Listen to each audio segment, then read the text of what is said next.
کلام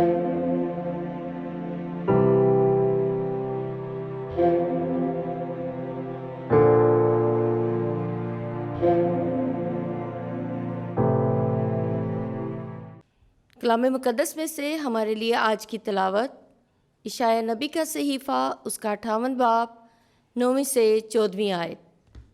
تب تو پکارے گا اور خداوند جواب دے گا، تو چلائے گا تو وہ کہے گا میں حاضر ہوں۔ اگر تو اپنے درمیان سے ظلم کو اور انگلیوں سے اشارہ کرنے کو اور باطل گوئی کو دور کرے، اگر تو بھوکے کے لیے اپنی جان کو انڈیلے اور دکھی جان کو اسودہ کرے، تو تیرا نور تاریکی میں چمکے گا اور تیری تاریکی نیم روز کی مانت ہوگی، اور خداوند ہر وقت تیری ہدایت کرے گا اور خشک زمین میں تیرے اشتیاق کو پورا کرے گا اور تیری ہڈیوں کو مضبوط کرے گا۔ بس تو سیراب باغ کی مانند ہوگا اور پانی کے اس چشمے کی مثل جس کا پانی کم نہیں ہوگا، اور تیری اولاد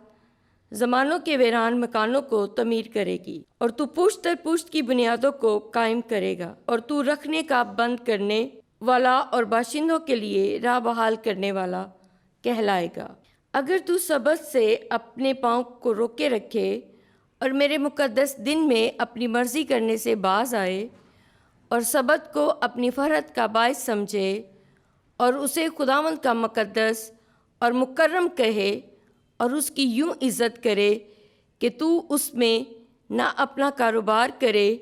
اور نہ اپنی خوشی کرے اور نہ کوئی بے جا کلام کرے، تو خداوند میں مسرور ہوگا، اور زمین کی بلندیوں پر میں تجھے لے چلوں گا اور تیرے باپ یعقوب کی میراث تجھے کھلاؤں گا،